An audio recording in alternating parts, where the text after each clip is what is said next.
Jadi ketika kita tahu progres timnas kita ini sedang berjalan, ya kalau ada pemain kita yang tidak perform, ya itu adalah hal yang wajar. Tapi bukan berarti kemudian dia harus dihakimi tutup pintu untuk dia, gak bisa.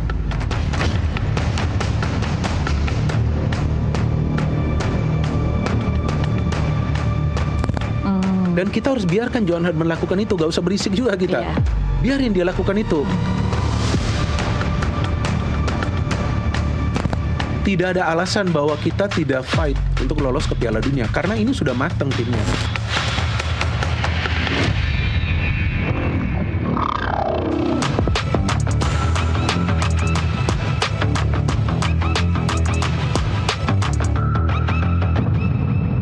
Pemirsa, Timnas Indonesia baru saja menyelesaikan FIFA Series dengan 2 hasil yang berbeda dan banyak catatan yang menarik. Ada momen dominan saat menghadapi Saint Kitts dan Nevis, dan ada juga tantangan yang berbeda ketika melawan Bulgaria. Kasih Paham malam ini akan melihat lebih dalam apa yang sebenarnya bisa kita baca dari 2 pertandingan ini untuk masa depan Timnas. Sudah bersama kami yang akan membedah dan akan memberi paham untuk pemirsa sekalian, Bung Binder Singh, analis sepak bola. Halo Bung Binder, apa kabar? Halo, baik Tasya. Terima kasih sudah hadir di Kasih Paham malam ini. Kalau boleh kasih catatan secara umum Bung Binder, kalau melihat pertandingan Bulgaria semalam dibandingkan juga dengan pertandingan pertama yang 4-0, apa catatan menarik Anda? Kalau catatan menarik saya adalah kalau secara teknis ya, dari segi penguasaan bola. Timnas kita sekarang ini di 2 pertandingan yang saya perhatikan, penguasaan bolanya itu sangat kuat. Artinya dominasi permainan itu berada di timnas kita. Oke lah, first match itu bukan melawan tim yang kuat kan, Saint Kitts and Nevis, bahkan saya belum pernah melihat permainan mereka sebelumnya. Tapi bisa menang 4-0 dengan gol-gol mengandalkan kerjasama, itu juga menurut saya plus point dengan sekarang kita punya pelatih baru. Jadi kita gak boleh lupa bahwa John Herdman ini baru hitungan bulan. Kapan dia diperkenalkan? Bulan Januari kalau nggak salah. Tiba-tiba di bulan Maret dia sudah dikasih pertandingan. Meskipun ini bukan pertandingan di Piala AFF atau Piala Asia, apalagi kualifikasi Piala Dunia. Tapi ketika saya melihat para pemain kita itu dalam tanda kutip enjoy the game, artinya pada saat para pemain itu menikmati jalannya pertandingan, mereka nyaman ini. Dengan skema baru dari John Herdman yang saya melihat beda total. Oke, bedanya apa kira-kira kalau bisa dikasih catatan? Saya pertama-tama ingin membandingkan dengan Patrick Kluivert, kemudian nanti dengan Shin Tae-yong ya. Kan Patrick Kluivert kan baru saja ya berakhir kerjasamanya dengan PSSI. Kalau dengan Patrick Kluivert, saya melihat mungkin ya sepertinya instruksi dia kepada para pemain, dapat bola, cepat pindahkan bola itu ke ruang pertahanan tim lawan. Ya, artinya dia mau bermain attacking football. Yang sebetulnya mungkin menurut dia itu gak salah karena itu adalah konsep dari Patrick Kluivert. Tapi apakah para pemain kita mampu bermain dengan tempo tinggi, passing-passing cepat ke depan dengan tidak menjaga jarak di antara satu sama lainnya? Jadi walaupun di bawah Patrick Kluivert ada beberapa pertandingan timnas kita itu tampil dominan, tapi timnas kita itu sebetulnya sulit menciptakan banyak peluang yang berbahaya.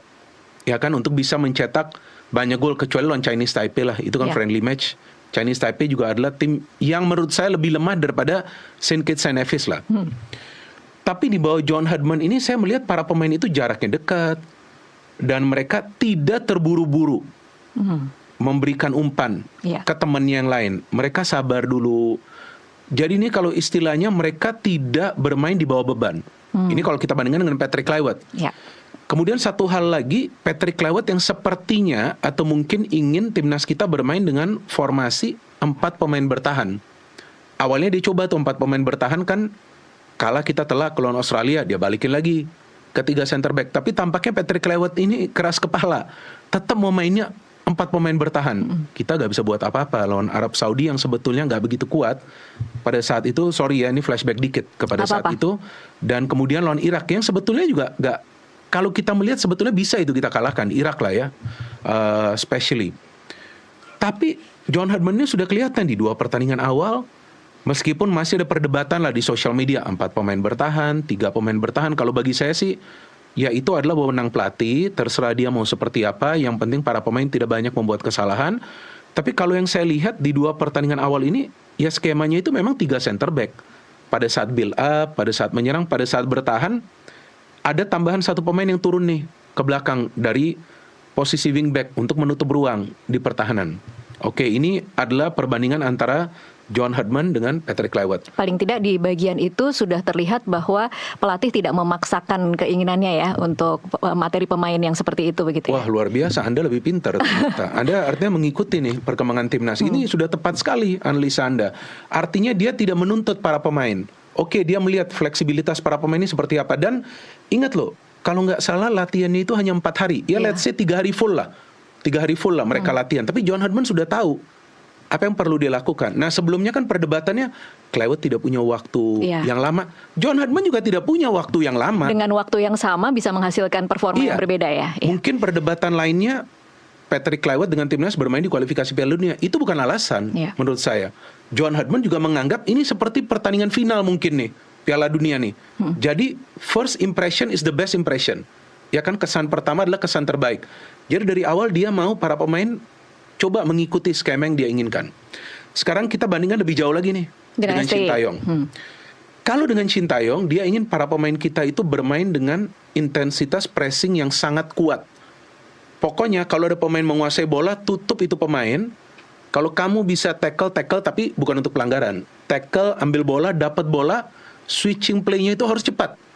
Jadi kalau saya perhatikan dengan Shin Tae-yong, timnas kita lebih sering bermain defend and reactive football. Jadi kita tunggu dulu, tapi dapat bola kita harus transisi cepat. Yang berhasil nih, karena timnas kita bisa mengalahkan Arab Saudi di kandang kita sendiri. Australia bisa kita tahan.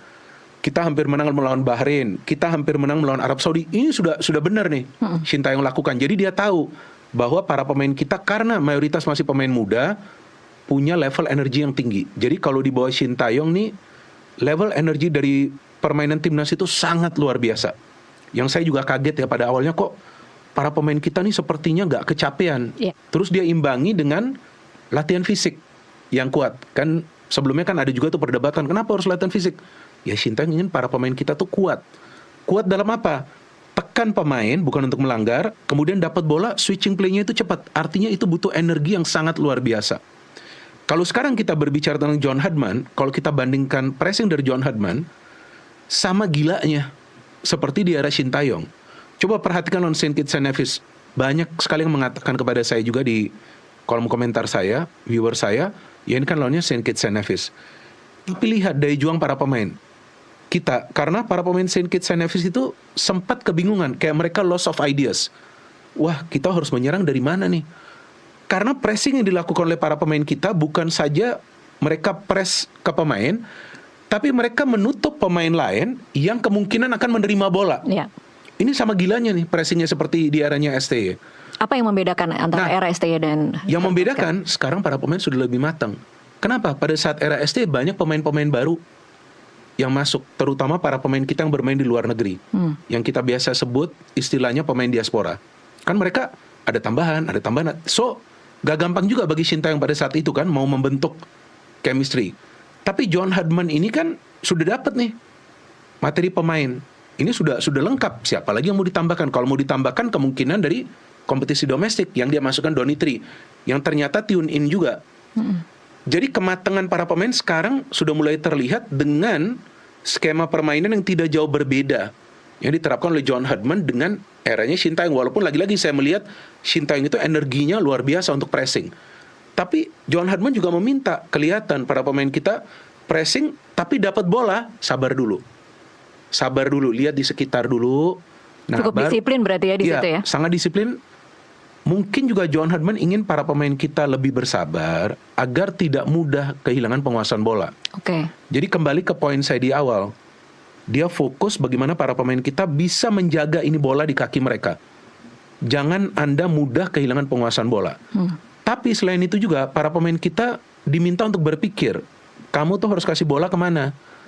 Kalau pemain kita ada yang mau kasih bola, artinya pemain lain harus melakukan pergerakan tanpa bola. Nah, ini sekarang karena para pemain kita sudah lebih matang, hal itu bisa dilakukan. Dengan kita lihat ada Beckham Putra yang masuk di belakang pertahanan St. Kitts and Nevis. Ada semalam itu Ole Romani masuk di belakang pertahanan Bulgaria hampir mencetak gol. Rizky Ridho juga sama seperti itu. poin lainnya antara perbandingan Shin Tae-yong dengan John Herdman adalah kekuatan fisik yang dia fokus. Jadi kalau saya melihat level stamina ketika Shin Tae-yong melatih timnas Indonesia yang tadi saya katakan tidak menurun, ini juga sama di era John Herdman. Kan kita nggak tahu ya latihannya itu seperti apa, tapi feeling saya pasti ada juga nih penguatan di latihan fisik karena dia punya asisten pelatih yang namanya Cesar Meilan. Cesar Meilan ini kan dokter di sport science kalau nggak salah. Dia juga fokus bagaimana meningkatkan performa para pemain di atas lapangan sesuai dengan kekuatan fisik mereka.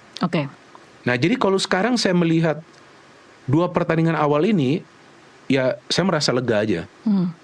Bahwa oke lah, nih kita dapat pelatih yang tahu apa yang perlu dia lakukan. Dan ini feeling saya, mungkin saya salah, dia mungkin sudah menonton juga pertandingan timnas ketika dilatih STY, dan pertandingan timnas ketika dilatih oleh Kluivert. Jadi dia bisa baca, oh ternyata ini yang kurang, ini kelebihannya, ini oke, dia harus masuk di tengah-tengah itu. Dan dia melakukan itu ya dalam 2 pertandingan itu. Kalau saya lihat dia melakukan itu, tapi juga timnas kita kan di 2 pertandingan ini kan tidak full tim. Ada beberapa pemain yang absen juga, yang membuat timnas kita dari segi kreativitas tidak begitu bervariatif. Yang juga ya lawan Bulgaria itu kalau menurut saya sih sial aja sih. Sial ya? Sial, karena ada kesalahan. Bukan klasik problem ya? Saya pikir problem klasik dulunya di era Shin Tae-yong adalah finishing. Ya, chances bisa di-create, tapi finishingnya susah. Dan kemarin bukan masalah finishing juga? Kalau menurut saya bukan. Kenapa? Lawan Bulgaria lawan Bulgaria. Karena peluangnya cuma 2. Artinya bukan finishing, creating chancesnya. Creating peluang. Bersama Kluivert, hitung saja. Kalau ada yang mau hitung, lawan tim kuat ya. Creating chancesnya aja setengah mati untuk creating chances. Artinya kan ada yang tidak jalan dalam game plan-nya. Tapi dengan Herdman, kenapa kesulitan creating chances? Karena nggak ada pemain seperti Tom Hee. Nggak ada Marcelino Ferdinand. Satu lagi pemain yang belum lama bergabung, Miliano Jonathans, juga sayangnya cedera pas last minute. Meskipun Miliano adalah pemain sayap, tapi dia penetrasi ke tengahnya sangat baik. Jadi kalau saya merasa lega, tapi saya masih merasa ada beberapa pekerjaan rumah yang masih perlu dilakukan John Herdman. Apa kira-kira secara umum pekerjaan rumah John Herdman? Ini yang saya lihat ya. Ini bukan untuk kita menjudge John Herdman, kan baru awal ya. Dan saya tidak menjudge juga Kluivert atau Shin Tae-yong itu kan. Bukan menjudge, tapi lebih ke kayak mungkin kasih masukan ya. Kira-kira PR ke dalam berapa bulan ke depan menghadapi AFF kira-kira apa? Ini gitu kan hanya menurut hemat saya ya. Artinya saya yakin John Herdman juga melihat ini apa yang terjadi. Kalau saya melihat bahwa beberapa pemain kita di 2 pertandingan ini ya, kita gak fokus ke belakang-belakang, ada keraguan di antara mereka untuk syuting dari luar kotak penalti. Itu yang saya bingung. Nah, saya gak ngerti apakah itu perintah pelatih atau memang pemain tidak percaya diri, atau menurut Anda seperti apa? Ini yang saya gak bisa jawab karena saya gak tahu kenapa ya, kok sekali aja itu Ramadan Sananta coba syuting semalam. That's it. Itu di blok. Nggak ada lagi syuting dari luar kotak. Ketika di era STY ada syuting-syuting seperti itu. Ketika di era Patrick Kluivert ada juga percobaan untuk syuting di luar. Nah, saya jujur, saya kan nggak boleh bohong ya. Jadi saya nggak tahu apakah itu instruksi atau enggak. Tapi itu salah satu PR.